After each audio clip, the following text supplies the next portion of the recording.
بسم اللہ الرحمن الرحیم۔ حضرت خضر علیہ السلام کا ایک واقعہ۔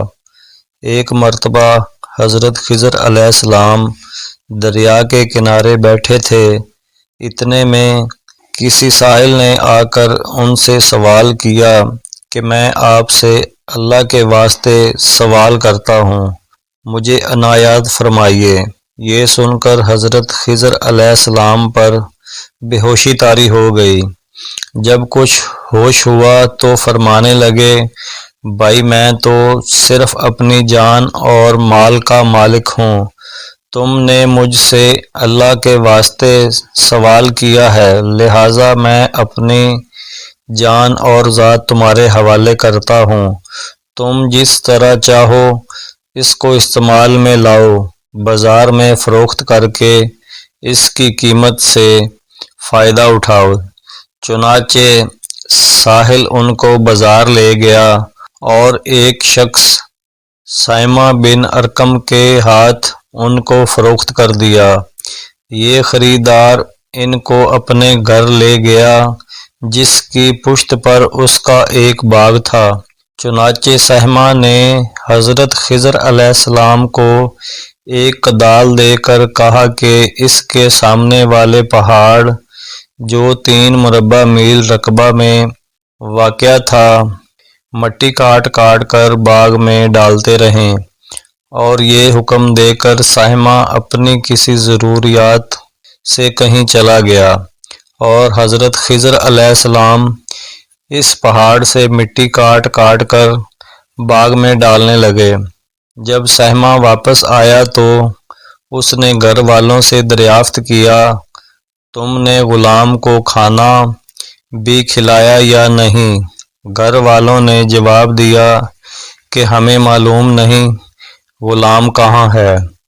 یہ سن کر جب سائمہ خود کھانا لے کر باغ میں آیا تو اس نے دیکھا کہ وہ غلام یعنی حضرت خضر علیہ السلام تمام پہاڑ کی مٹی کاٹ کر ڈال چکے تھے اور اپنے کام سے فارغ ہو کر اپنے مولا حقیقی کی عبادت میں مصروف تھے۔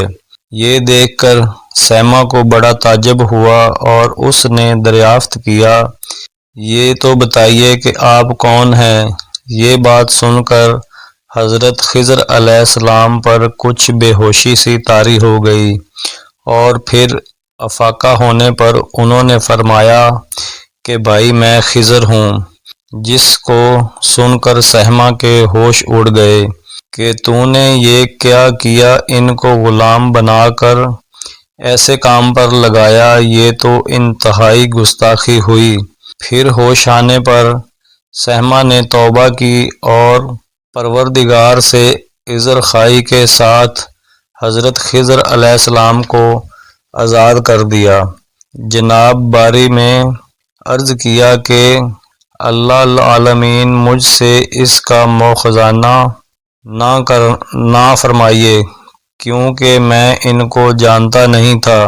اس کے بعد حضرت خضر علیہ السلام نے دعا فرمائی اور سجدہ شکر بجا لائے کہ اے میرے پروردگار، میں تیرے ہی حق میں غلام بنا اور تیرے ہی حق میں آزاد ہوا، اس پر تیرا شکر گزار ہوں۔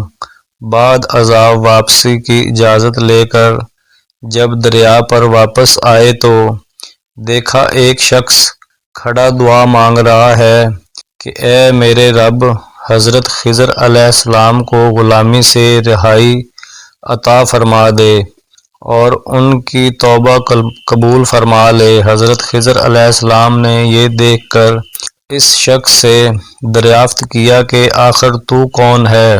تو اس شخص نے بتایا کہ میں تو شاذون ہوں، آپ کون ہیں؟ انہوں نے فرمایا کہ میں خضر ہوں۔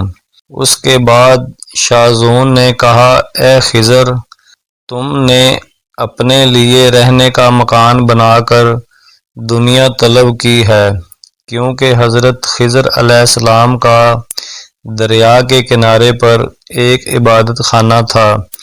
پس یہ سن کر وہ فوراً میدان میں نکل آئے اور وہیں اللہ کی عبادت میں مصروف ہو گئے۔ اس کے بعد حضرت خضر علیہ السلام نے اس جگہ ایک درخت لگایا اور اس کے سائے میں عبادت شروع کی تو آواز آئی، اے خضر، جب تم نے درخت کے سائے میں سجدہ کیا تو تم نے دنیا کو آخرت پر ترجیح دی۔ مجھے اپنی عزت اور جلال کی قسم ہے، مجھے دنیا کی محبت میں رضامندی نہیں ہے۔ اس کے بعد حضرت خضر علیہ السلام نے شاذون فرشتہ سے کہا کہ اے شاذون، دعا کرو کہ اللہ تعالی میری توبہ قبول فرمائے۔ چنانچہ شاذون نے دعا کی اور اللہ تعالی نے شاذون کی برکت سے حضرت خضر علیہ السلام کی توبہ قبول فرمائی۔ حاصل